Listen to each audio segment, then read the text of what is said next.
Oi, pessoal do quarto ano, tudo bem com vocês? Aqui é a Promonize, como é que vocês estão? Eu estou morrendo de saudades, porque na segunda passada nós não tivemos aulas de arte, por conta da emenda do feriado, mas hoje voltamos com a corda toda, vocês estão preparados? Hoje é dia 27 de 4 de 2020 e antes da gente começar, eu tenho um recadinho muito importante. Depois de vocês terminarem de assistir a aula de hoje, vocês precisam entrar no link do questionário de frequência do Google Formulários, que eu vou deixar lá na sala de aula do aplicativo, ok? Por que eu preciso responder esse questionário de frequência? O questionário de frequência, ele serve para eu saber que você acessou a aula de hoje, que você esteve presente, ok? Então é muito importante. Outra coisa também, hoje, no questionário do dia 27 do 4, as perguntas também vão ser avaliativas. Como assim, Pro? Eu vou avaliar vocês, se vocês estão entendendo bem os conteúdos, se vocês acessaram todas as aulas, se vocês estão prestando bastante atenção. Combinado? Então façam com muita dedicação, leiam devagar, respondam com atenção, façam sozinhos que eu sei que vocês são capazes e muito inteligentes. Combinado? Estão preparados para a aula de hoje? Hoje é dia 27 de 4 de 2020. E, para a gente começar, a gente vai relembrar um pouquinho do que a gente estava estudando, certo? A gente estudou muito sobre retratos, sobre autorretratos, não é verdade? E na última aula, eu pedi para vocês responderem algumas questões sobre 4 autorretratos, se lembram? Da Tarsila do Amaral, da Frida Kahlo, do Van Gogh, do Benedito Calixto. E a gente viu que, apesar de todas as imagens se tratarem de autorretratos, cada um tinha o seu jeito diferente de pintar. Assim como hoje em dia a gente consegue ver nos nossos colegas, cada um tem um jeito de desenhar, não que esteja certo ou errado, mas a gente tem a nossa criatividade, né? Hoje nós vamos falar sobre artistas que também tinham o seu próprio jeito de pintar. Nós vamos falar sobre os famosos artistas viajantes e sobre a pintura histórica. Artistas viajantes, Pro? Eles gostavam de viajar também? E pinturas históricas? Elas representavam coisas da nossa história, do nosso país? Isso mesmo. Eu trouxe aí a imagem de 4 artistas que a gente vai estudar hoje, ok? Geralmente, esses artistas viajantes, eles vinham de navio lá da Europa, vinham aqui para as Américas, o nosso continente, que estava recém descoberto pelos europeus, não é verdade?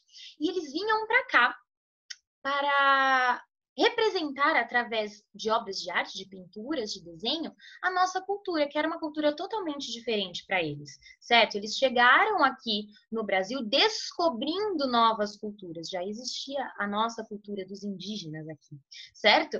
Então, eles tinham essa missão de representar as coisas novas que eles iam descobrindo. Mas quem eram os artistas viajantes, Pro? Esses artistas, eles tinham a missão de retratar as suas viagens e as suas descobertas.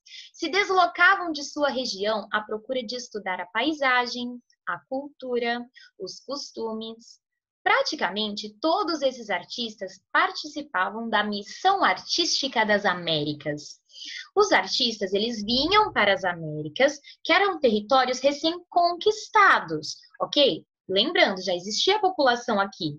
Eles acharam que tinham descoberto, mas na verdade eles queriam conquistar essa região, certo? Com a finalidade de retratar a fauna, a flora, a cultura, os acontecimentos. Afinal, tudo era muito diferente. É igual quando nós vamos viajar para algum lugar muito diferente, para um país muito diferente. Para você, aquilo lá é uma descoberta, é tudo novo. Então, você quer tirar uma foto, você quer representar aquilo de alguma maneira na sua vida. Hoje em dia, a gente tem a foto, mas naquela época, não. Então, para eles representar essas coisas, eles precisavam dos artistas, dos pintores, dos desenhistas, certo? Afinal, era tudo muito diferente. Novas paisagens, novas culturas, pessoas completamente diferentes, animais estranhos e etc. Claro que por se tratar de registros em pinturas e não fotográficos, as cenas também nos mostram muito a visão que o artista teve e não a realidade em si. Quando a gente tira uma fotografia, a gente consegue se aproximar muito da realidade, a gente consegue representar a realidade. Mas e quando a gente está desenhando? E aí? A gente não representa tanto a realidade, a gente vai colocar o nosso gostinho lá, né? A gente vai colocar a nossa criatividade, o nosso jeitinho. Por isso que pinturas históricas às vezes não representam a realidade como realmente aconteceu, mas elas representam um pouco também da imaginação do artista que pintou, ok? Artistas viajantes também retrataram a vida na corte, o trabalho escravo, o cotidiano, as famílias. Hoje em dia, nós sabemos muito da história do Brasil por conta dessas pinturas dos artistas viajantes que vieram lá da Europa para passar um tempo aqui, registrando todas as coisas novas que eles tinham descoberto, né? E que nós, brasileiros que moravam aqui, já sabíamos de todas essas coisas diferentes. Bom, primeiro nós vamos observar uma obra que não se igualou à realidade. Presta atenção. Esta obra é do pintor Pedro Américo e ela nos conta sobre a independência do Brasil. No dia 7 de setembro de 1822, nas margens do rio Ipiranga. A pintura foi feita em 1888. Ah, então peraí. A independência do Brasil ocorreu em 1822 e a pintura foi feita só em 1888. Você acha que o Pedro Américo ia lembrar de tudo que tinha acontecido exatamente do jeito que foi? Não. O que acontece? Essa pintura mostra com exageros a cena que não ocorreu dessa forma. O Pedro Américo retratou de maneira grandiosa para retratar o grande feito. Mas dizem que não aconteceu dessa forma, não, que foi bem diferente. Que na época não havia tantos cavalos assim, a corte não andava muito a cavalo, mas sim usava mulas. Já é uma boa diferença, não é? Os uniformes também que eles usavam não eram tão galantes, tão elegantes, e a comitiva não contava com tantas pessoas assim. Então, não foi uma cena tão heróica desse jeito. Mas o Pedro Américo retratou dessa maneira para que a corte toda fosse, admirada, não é mesmo? Pelo grande feito que foi a independência do Brasil. Bonita essa obra, né? Eu gosto muito dela. Tem bastante movimento. Observem bem os detalhes. Bom, agora nós vamos falar um pouquinho sobre cada artista que eu coloquei as fotos iniciais para vocês, mas a gente vai falar sobre sobre uma obra em específico, tá? Então vamos lá.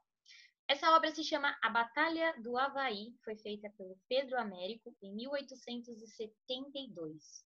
A Batalha do Havaí, ela ocorreu 9 anos antes de Pedro Américo pintar. Essa pintura, ela tinha a intenção de enaltecer os heróis nacionais.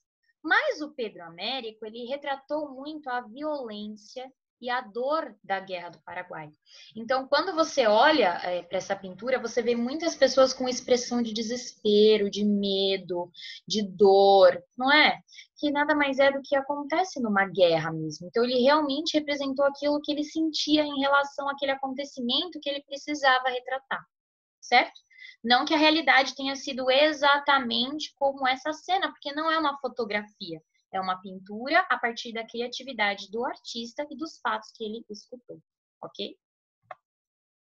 Aí nós temos a Aclamação de Dom Pedro, de Debré. A Aclamação de Dom Pedro é uma gravura que mostra a aparição de Dom Pedro I na praça depois de ele se tornar imperador do Brasil. Olha quantas pessoas lá embaixo. Vocês podem ver que as pessoas lá embaixo, elas são menos detalhadas para representar que elas são bem pequenininhas e uma multidão, não é? E aí, o nosso imperador está lá na sacada, sendo homenageado, sendo aclamado. Desembarque de Rugendas de 1835. A imagem nos mostra negros trazidos da África chegando ao Brasil para o trabalho escravo. Eles são vigiados para que não fujam ou se revoltem. Vocês podem ver que nos barcos tem os negros chegando com poucas roupas, com roupas estragadas, desgastadas, e os brancos, né, os europeus, recebendo esses negros vindos da África de uma maneira muito bruta, né? Então eles não queriam que fugissem, não queriam que se revoltassem, sendo que eles eram trazidos para cá para um trabalho escravo. Ninguém queria vir para cá, né? Entrada da Baía da cidade do Rio de Janeiro de Taunay, 1816. A obra nos mostra a entrada do Rio de Janeiro pelo mar a partir da visão de um convento. Também podemos ver os padres observando a vista. Vocês estão vendo? Parece que eles estão num solário, né? Numa grande sacada. E aí a gente consegue ver o mar e as casinhas. Quantos padres nós podemos ver? Um, dois, três, quatro padres, né? É uma paisagem muito bonita também. A gente consegue ver alguns animais lá embaixo, certo? Montanhas ao fundo, né? Bom, agora que a gente observou um pouquinho essas 4 imagens, eu quero que vocês respondam para mim essas 3 perguntinhas. Pode responder numa folha com linhas, numa folha de sulfite, pode escrever no Word e me mandar, tá bom? As perguntas são bem simples. Olha só. Número 1, o que você vê nessas imagens? Ok? Você pode colocar detalhes que você está observando, detalhes que eu não comentei aqui, mas que você observou, ok? Número 2, qual parece ser o assunto principal dessas obras? Lembrando que essas obras contam vários acontecimentos do nosso país. Número 3, o que mais chamou a sua atenção nessas pinturas? Aí é uma pergunta bem pessoal, né? O que chamou minha atenção pode não ter chamado a sua atenção. Agora eu tenho mais um desafio para vocês. Vocês vão acessar a internet e eu quero que vocês pesquisem outras pinturas dos grandes artistas viajantes, ok? Pesquisa bastante, dá uma olhada. Observa se tem mais paisagens, se tem mais retratos, ok? Eu quero que vocês escolham as imagens que vocês mais gostam, os quadros de artistas viajantes e pinturas históricas que vocês mais gostaram de pesquisar. E depois vocês vão me mostrar. Combinado? Bom, pessoal, a aula de hoje foi isso. Ela foi um pouco mais curtinha, mas eu espero que vocês tenham gostado. Não esqueçam de fazer a atividade de hoje, então responder as perguntinhas e também fazer uma pesquisa sobre os artistas viajantes e as suas obras de arte. Combinado? Pessoal, lembrem-se, acesse o questionário de frequência e avaliativo, que é o de hoje também, ok? Para eu saber que você acessou a aula. Ele ficará disponível por uma semana, combinado? As atividades e as dúvidas eu estou recebendo lá no meu e-mail. Estou adorando receber. Estou respondendo aos pouquinhos. Então, se você teve algum e-mail que eu não respondi, aguarda um pouquinho que eu estou com carinho lendo cada um, observando cada atividade e respondendo aos poucos. Tudo bem? Beijos coloridos, cheios de saudade. Eu vejo vocês na próxima aula. Combinado? Tchau, gente. Até mais.